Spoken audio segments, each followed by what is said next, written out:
You've just marked another milestone, another anniversary, 27 years since JonBenet's murder. What was that day like, and does it get any easier? No, we miss her every day, and it was, we had difficulty for several years celebrating Christmas. We couldn't do it. We couldn't put up a Christmas tree and celebrate, and we just couldn't do it. So that was a difficult period of time for us for a long time. Was that the same for you, John Andrew? Because it's usually a very happy time of year, and in your family it became a very traumatic time of year. Right, and I think it's important to keep in mind what JonBenet would want, right? Yeah. And it would to be celebrating with family and happy and enjoying the moment. But yeah, it's always in the back of your mind, what happened that day 27 years ago, and what happened to her. That's a good point. My oldest daughter, Beth, was killed in a car accident several years before we lost JonBenet.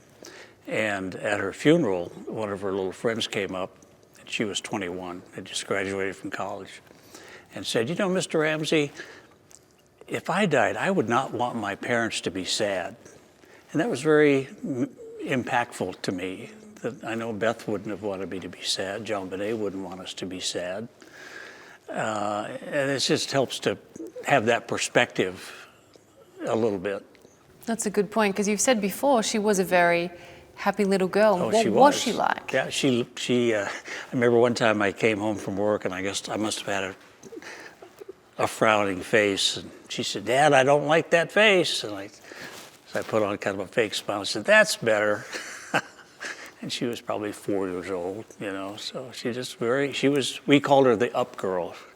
And that came from, the kids would always run up to an elevator and kind of try to get one would try to get for there first to push the button. So we said, okay, let's fix this. Burke, you push the down button. JonBenet, you push the up button. Okay, that'll work. And so she became the up girl. Glass half full. Yeah, exactly. How do you think it is that we're sitting here 27 years on and no one has yet been held accountable? Well, I was told by experienced homicide detectives years ago that had the police really been on it with experienced people, this was not a hard case to solve. Shouldn't have been a hard case to solve. And that's what should have happened.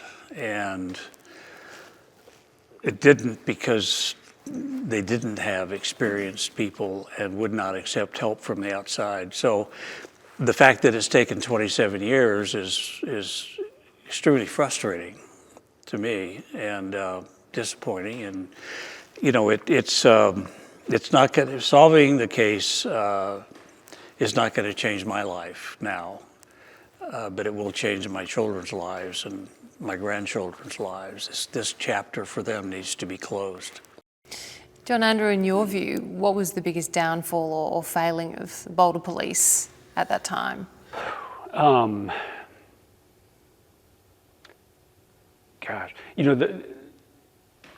failure of the Boulder Police is well documented, right? They didn't secure the crime scene. The idea that they didn't interview us early on, which isn't necessarily correct, but they clearly were not trained or capable to lead a homicide investigation. That's well known. I think in more recent history, you can see this reluctance to embrace technology, reluctance to bring in an outsider's view, a new, fresh perspective, new investigators. But in the last year, we've kind of finally crossed that threshold where the Boulder Police have opened themselves up to, this cold case investigator team. So outsiders, a new perspective, fresh perspective. They're meeting with labs. So, they certainly screwed up for the past 27 years, to be frank. But, they're moving forward now, and that's kind of what matters, right? Well, and they have new leadership. Yeah. The leadership has always been very poor, in my opinion, in the police department, and we've been through 3 or 4 police chiefs in the last 27 years. The last one was brought in from the outside, which when that happened, I thought, oh, great, that is a good move. Finally, we're breaking the mold of this dysfunctional culture. And brought in an assistant chief from the outside. We met with them, I don't know, 6 months ago, I guess. Yep. I was impressed with their professionalism and commitment to get the case solved. Given the case hasn't been solved in almost 30 years, how often do you get a phone call from Boulder Police? Well, I hadn't gotten any in 27 years. I've had meetings with each of the new police chiefs at my request. They never called you? No. Up until recently, the new police chief asked for a phone call, which was great. I was eager. She called me, gosh, I don't know, just before Christmas. And we talked for 20 minutes or so, and I was very appreciative of that. But that was the first initiative the police have ever made to talk to us, other than an official, whatever they call it, interrogation. That seems extraordinary. Well, it's bizarre, but the whole thing has been bizarre up until this point. They made up their mind on day one. And the conclusion was that I killed my daughter. And then they shifted to Patsy. We were astounded that they would think that we would murder our child.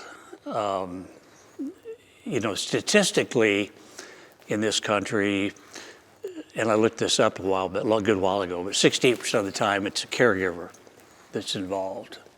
But there's you have to cut that another slice. The caregiver is usually not a blood relative, it's a stepfather or a boyfriend, and there's a long history of problems in that home. The police are aware of it, they've been called to the home, the neighbors are aware of it, the schools are aware of it, the doctor's aware of it, that there's problems. A good family with no background like that doesn't wake up one morning and murder their child. So I think the police just said, well, it's always the parents. They were in the house, or should we have been? It was, That's what we'll focus on. That's where we live. And made the conclusion, and then started looking at the evidence to put together a case to arrest us. And the first piece of evidence they got from the Colorado Bureau of Investigation was DNA results. And they excluded in the report Patsy, myself, and Burke. The DNA didn't match. It was unidentified male DNA. Police kept that secret because it conflicted with their conclusion that they had made. Now they got evidence that this is going to be a problem. So they spent a lot of time trying to explain away that evidence, finding innocent excuse for this male DNA that was found on JonBenét's clothing. Was it a friend that was over the night before, that day before, or was it a relative that was around JonBenet? They even so far as a factory worker. Well, they asked the county to fund a trip to China to visit the underwear factory to see if they could find a white male and get his DNA and explain away the DNA on the underwear. You're kind of laughing because it's so ludicrous, Oh, right? it's absurd. It's insane. Absolutely. It wouldn't Right. even make good D-grade crime fiction story. And yet this is the course they pursued. This is the course they pursued. And as I say, their whole effort was to explain away the DNA, so that was taken off the table. There was other evidence that, wasn't as strong, because that's the first thing a defense attorney would say is, whose DNA is that? Well, we don't know. It's not important. No, yes, it is important. John Andrew, what was it like for you, because you weren't in the house that day? Just talk me through getting that phone call, then returning to the home and the scene that you saw. Yeah, so myself and my sister Melinda were planning to meet them in Minneapolis. We were all kind of traveling to Minneapolis. And when I arrived in Minneapolis, I got a phone call to call back to Boulder. So I called my dad from a payphone, back then, who he told me, JonBenet had been kidnapped. And so we, immediately rerouted to Boulder to be there. And as we were arriving, we took a taxi cab from the airport. The dad and Patsy were coming out of the house after finding JonBenet. So it was a chaotic and a very sad scene. What was that time like for you, John, before you found your daughter, when you believed, as you told John Andrew, that she'd been kidnapped? It's a horrible feeling for a parent to not know where their child is, their young child. And I think every parent's probably experienced that, even just for a moment, in a supermarket or a clothing store where the child all of a sudden is not in sight. And you just have this gut punch. Sickening Feeling, like, where's my child? And we dealt with that for 6 hours that day, and it was horrible, absolutely horrible. It was cold, it was dark, it was winter, but I was very focused on what can I do to get her back. I got to do whatever I can. My oldest daughter was killed several years before. I got a call, Beth is gone. I couldn't do anything. It was over. With JonBenet, it's not over yet. And I really felt that we'd get her back. We'd arranged for the ransom money. The note said, we will call tomorrow. I didn't know if tomorrow was the day we were in or the next day. And I thought, if I have to wait another 24 hours for this phone call, it's going to drive me insane. And when I first found her, it was a rush of relief. It was like, thank God I found my child. But I fairly quickly realized that it wasn't good. As a parent, I think discovering her body in the basement, it's very difficult to imagine a more distressing, gruesome scene. I mean, what was that like for you? Well, as I say, at first it was a rush of relief. I'd found her. Thank God I'd found her. And it wasn't obvious that she was not alive. And so I quickly pulled the tape off her mouth, and her hands were bound. And I couldn't get the knot untied. It was really tightly tied. But all this was happening really quick, and I didn't notice that she had been strangled with a garrote. It was so deeply embedded in her skin that I didn't see it. But I just quickly realized that she might not be alive. And so I just picked her up and rushed upstairs, just screaming.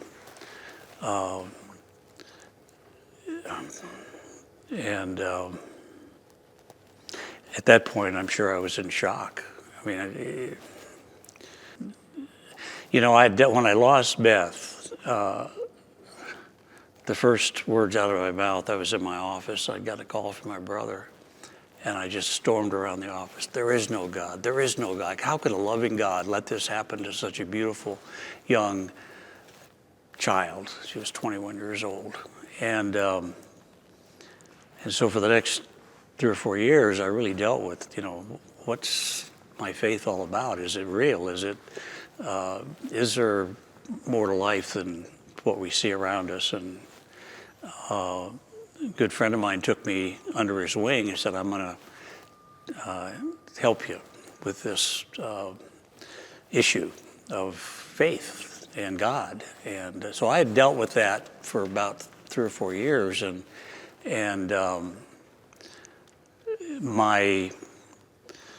it helped a lot, and I really developed a faith in my heart, not just in my head, that there is more to life than what we see, and I'll see Beth again, and she's in a safe place. And so when we lost JonBenet, I had that foundation established better than when I lost Beth.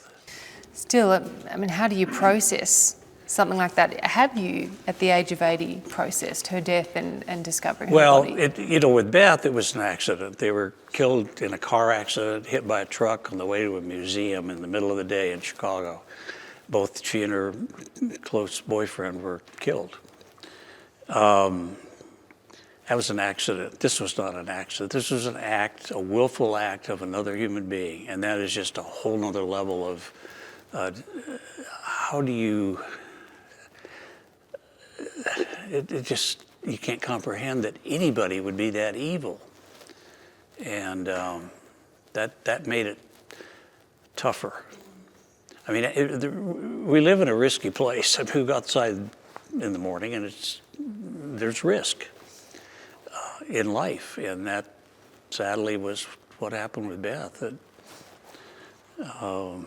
that's, the loss was immense. But to think that another human being could do that to a child. Well, and in JonBenet's case, I suppose, we expect as parents, or we hope as parents, we can keep our children safe in our absolutely. own home. In fact, I was asked once by a reporter, I said, what would you tell JonBenet if you saw her? And I'd tell her, I failed as a father. I didn't protect you. And that's a father's responsibility. That's your regret? Yeah. I mean, we thought Boulder was a flower and happy, peaceful place. Turns out it really wasn't, but obviously, and there was a real dark side to Boulder. We learned later as we dug into what was going on around us. But we were complacent. I lived in Atlanta for years, and we always had locked our doors, set the burglar alarm, because it's a big city, and you're just more aware of risk.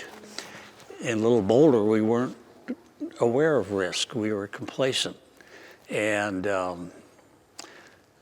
that, you're most vulnerable at night when you're asleep in your home.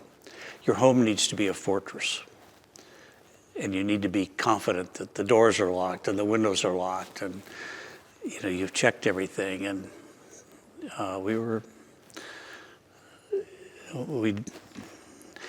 it was an old house. They had old windows. It had a bunch of doors, in and out. The kids had been there all day playing and in and out.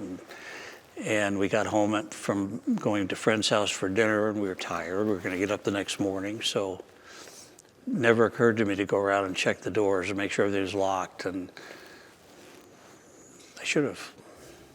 John Andrew, you said you came home to this chaos and this awful discovery had not long happened.